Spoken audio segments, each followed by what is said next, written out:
You told me the family vacation was postponed, I said. It was, for you, my sister smirked. So, I took back every dollar, blocked their access to the villa, and made sure their bags went nowhere. I'm sorry, what? I said, blinking as I stared at my sister across the hallway. You said the trip was postponed. Clara didn't even flinch. She just kept scrolling on her phone, her glossy pink nails tapping lazily on the screen. Then she looked up at me with that smug, condescending smile I'd known since childhood. It was postponed, she said sweetly. For you. I felt the floor tilt beneath me. Just 2 weeks ago, she told me the vacation was canceled. Too expensive, she'd claimed. Dad isn't feeling well, she added. Let's aim for next season.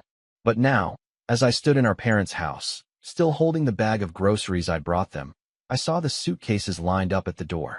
I heard laughter coming from the kitchen, our parents joking, my brother bragging about his hotel upgrade, and Clara barking orders about packing the right outfits. They were leaving. Today. Without me. Unreal. I muttered, setting the bag down. You all lied to me. My mother looked up briefly, then down at her tea. My father didn't even bother looking away from his phone. No one spoke. Clara just shrugged like it wasn't a big deal. You've been so busy lately, she said, her tone fake sympathetic. We thought you'd appreciate the time to yourself. Busy. Right. I was the one who'd booked the villa, who sent Clara the deposit because she claimed her card was maxed out, the one who paid the travel insurance, and helped our parents renew their passports. And they didn't just go without me. They planned to cut me out. I see, I said quietly. So I cover the costs, and then get told to enjoy the peace and quiet at home. Alone. Clara raised an eyebrow, clearly enjoying herself. You always complain about how we stress you out. We were just doing you a favor. The way she said it, like she was the hero of the story. Like this wasn't the final act in a long, slow betrayal. I wanted to scream, to flip the kitchen table and yell about everything I'd done for them. But I didn't. Instead, I smiled. And that scared her more than any outburst could. Okay, I said, grabbing my keys. Enjoy your little trip.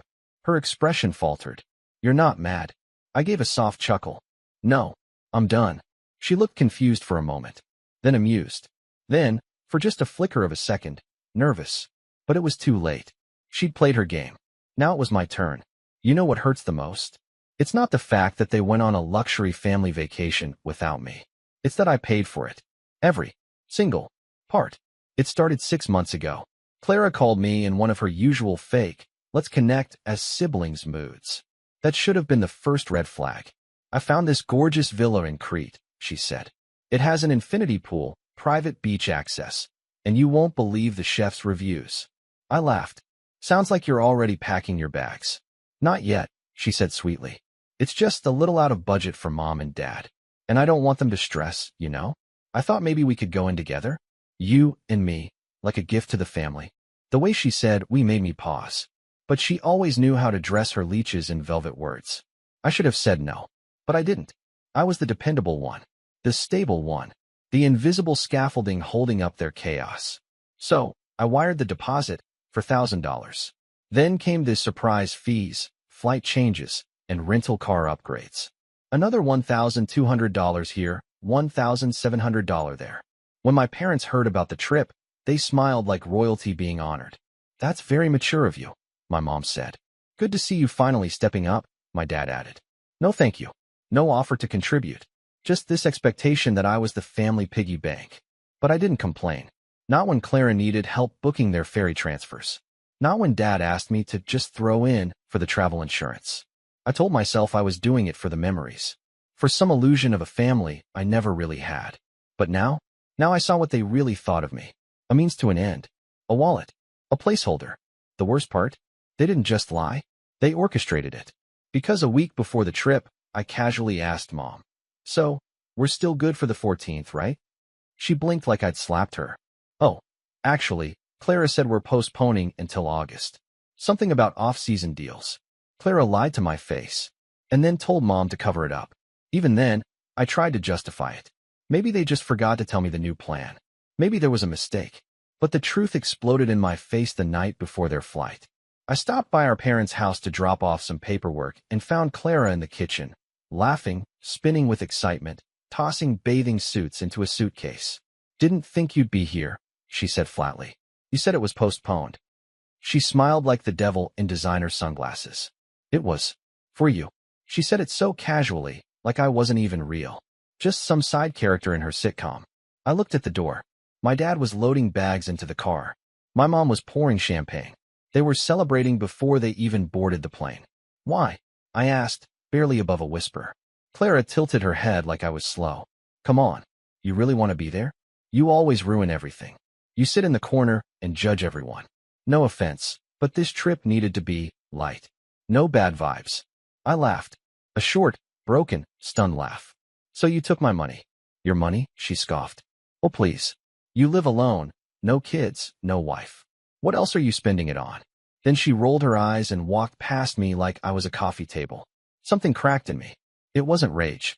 Not yet. It was something colder. Sharper. Quieter. Like a wire inside me finally snapped loose. I walked out without a word. But that night, I didn't sleep. I didn't cry. I didn't yell. I planned. I opened every app, every reservation, every invoice, every login. And what I found was beautiful, because everything was in my name. The villa, the car rental, the catering, even the pool heating. They'd wanted me invisible. They should have made sure I didn't still have the keys to their kingdom. So, I logged into the rental site, changed the locks, canceled the grocery delivery, contacted the concierge, and blocked their numbers. I emailed the driver with a polite note. The guests under this reservation have been removed. No airport pickup required. And then, I waited. For the chaos. For the screams. For my phone to explode. Because they thought I was the fool. They forgot I was the one holding the matches. And I was done letting them walk all over me. They took the trip. I took my revenge. But it wasn't enough to cancel the villa access or block their phone numbers from the concierge. No, they still had one thing left. The luggage.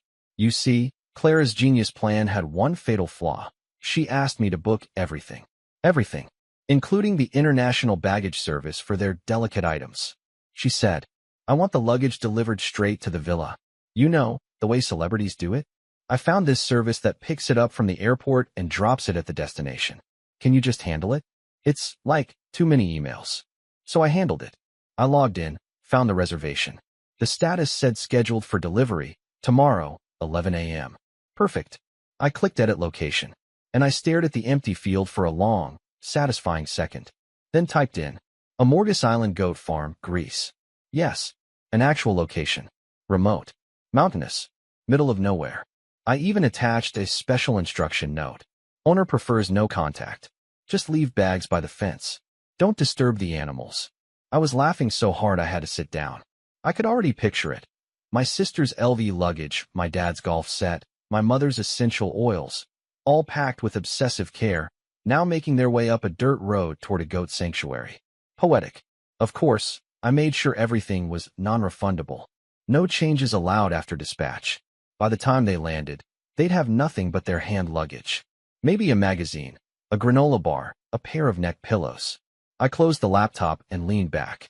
For the first time in years, I didn't feel like the joke. They were. The call started at 6:12 a.m. local time. I was eating cereal. The first was from my mother. Declined. Then Clara. Then my father. Then Clara again.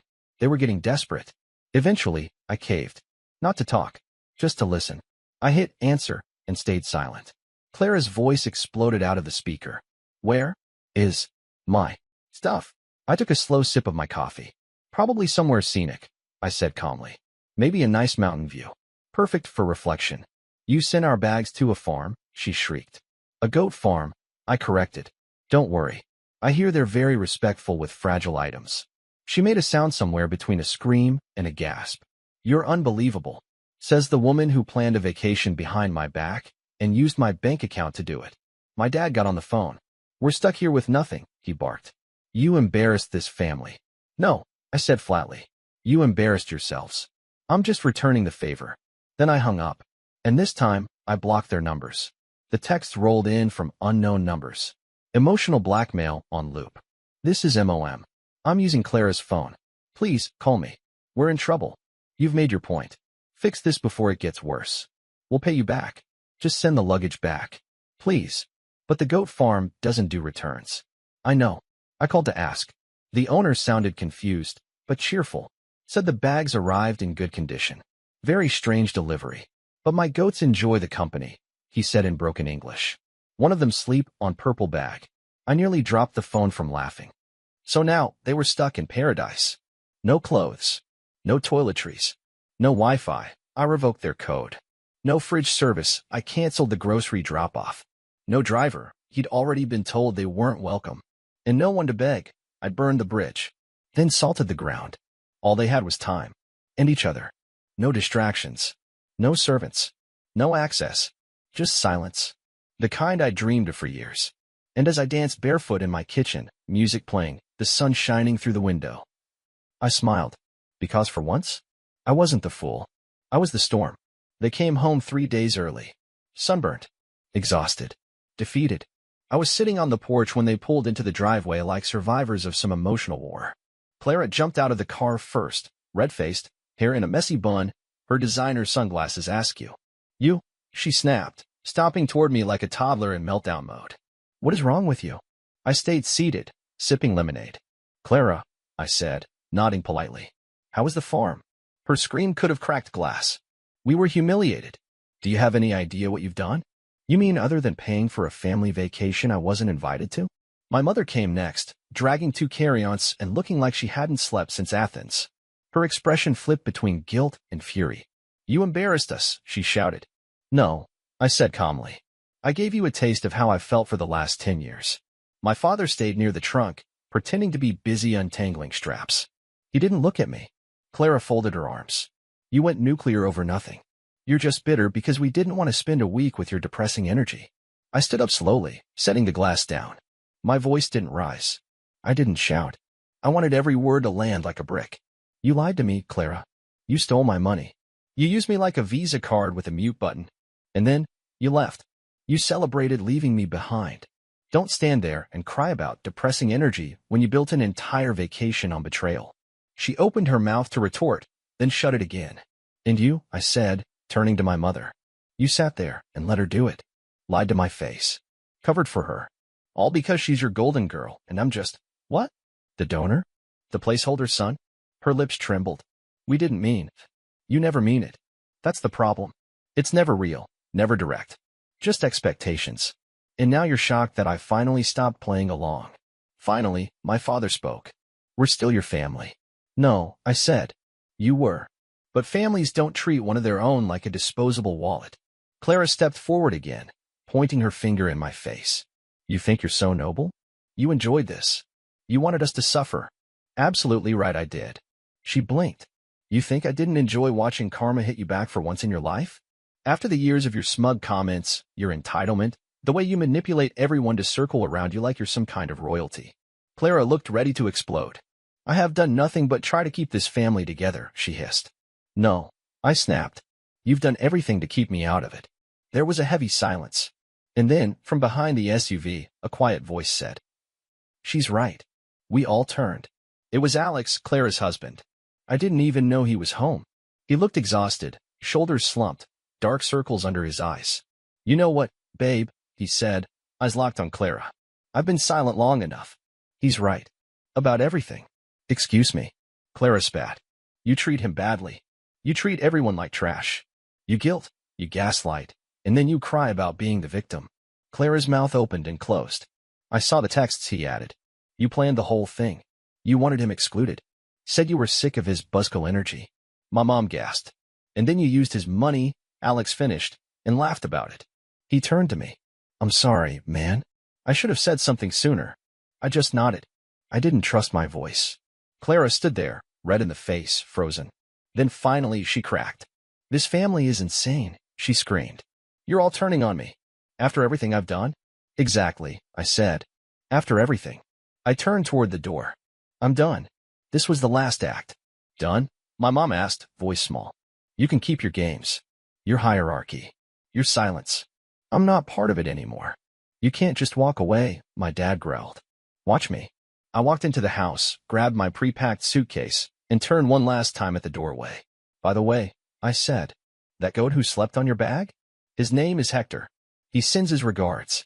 And then I left. The next morning, I woke up to something strange. Silence. No buzzing phone. No guilt-tripping voicemails. No request for money. No group chat pings. No, can you just help us with? Just the hum of the fridge. The light breeze through the open window. A world without obligation. I lay in bed and stared at the ceiling. And for the first time in years, I smiled without forcing it. I didn't hear from them for 2 weeks. It was glorious. No Clara, no dramatic texts, no cryptic posts on social media. My parents didn't call. My father, the head of the household, went back to ignoring me like he always had unless I was paying a bill. But the best part? I didn't care. I cleaned out my apartment, got rid of things that weighed me down, took time off work. I went to the beach by myself, bought a stupidly expensive milkshake without justifying it. I didn't have to save it for someone else's vacation anymore. I was alive. Then came the email. Subject line, "Let's talk," from Mom. No, hi. No, I miss you. Just, you've made your point, but this is still your family. Clara is devastated. She's in therapy now. We hope you'll come around before things get worse. Dad says it's time to put this behind us. Maybe Sunday dinner next week. I stared at the screen. They were still using the same script.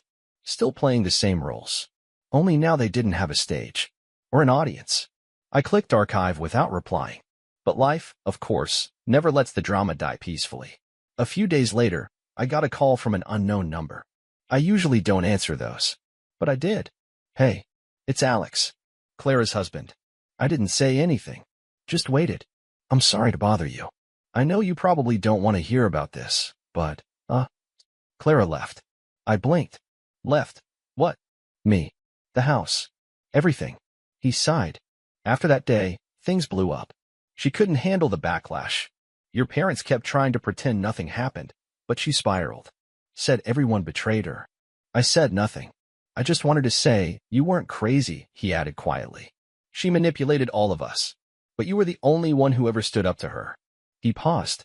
Anyway, if you ever need anything, beer, coffee, or a chill, forget them all convo. I'm always around. It wasn't much, but it felt like a crack in the wall. One that let the truth leak through. The next week, I ran into someone unexpected at the grocery store. Aunt Linda. She was the one person in the family who had always been neutral. Quiet. Observing. Never taking sides. Hey, she said gently. Just wanted to tell you. I heard what happened. I braced myself. And I'm proud of you. I blinked. Excuse me. You did what none of us ever had the courage to do. You set boundaries. You stood up to all of them. You broke the cycle. She squeezed my arm before walking off. That moment stayed with me for days. On Saturday morning, I got a message request on Instagram. I didn't recognize the name. It was from one of Clara's old friends. A girl I barely remembered from her wedding. Hi. I hope it's okay I'm reaching out. I saw what happened, and I just wanted to say I always admired you. You were the only one in your family who ever looked like you were actually listening when people talked. You deserved better. I sat there, phone in hand, trying to process what I was feeling. It wasn't anger. It wasn't pride. It was peace. They tried to exile me, but I had set myself free. A week later, I bought a ticket to Iceland. Just me. Just to see the northern lights. I didn't tell anyone. Didn't post about it. Didn't ask for permission. And as I stood there under the sky, watching ribbons of green dance in silence, I whispered one thing. I'm not coming back to who I was. And I meant it. You know what's funny? They still think I'll come back. Even after the blocked numbers, the ignored emails, the silence, I know deep down they believe this is just another episode. Another tantrum. Another storm I'll eventually apologize for. They don't realize. This wasn't a storm. This was the evacuation. And the building? It's already burned to the ground. Clara texted me last week from a new number. I know you hate me, but just know, therapy is helping. I'm trying to change. No apology. Just that manipulative half-confession, designed to make me feel guilty. I deleted it without reading the rest. My mother sent a birthday card. It had $25 in it. Like that would erase 15 years of emotional debt. She signed it. We're still proud of you. Proud? They don't even know who I am anymore. And that's the point. You want to know who I am now? I'm the guy who wakes up without dread. Who drinks good coffee from a mug he actually picked out for himself. Who walks past luxury stores without thinking, maybe I should get something for Clara or Mom. I'm not a provider anymore. I'm not a disappointment. I'm not a background character in someone else's family fantasy. I am myself. Loudly, sharply, and unapologetically. Sometimes I think back to that moment on the porch when Clara stood there with rage in her eyes, demanding to know how I could do this to my family. And now I know the answer I should have said. Because you were never mine. Families are supposed to protect, to love, to forgive. But what I had wasn't family. It was a pyramid scheme wearing a Christmas sweater. Give more, give more, give more, until you break. But I didn't break. I detonated. The other day, I walked past a couple fighting at a cafe. The woman was crying, saying she always did everything and no one ever noticed. The man muttered, "You're overreacting." I stopped, bought her a croissant, left it on her table with a napkin. On it, I wrote, "You're not crazy. You're just the one who finally woke up." That's what this story is, isn't it? Not revenge. Not drama. Awakening. I'm done setting myself on fire to keep other people warm. The gas line is cut. The matchbook's gone. The bank is closed. And the doors? They're locked from the inside.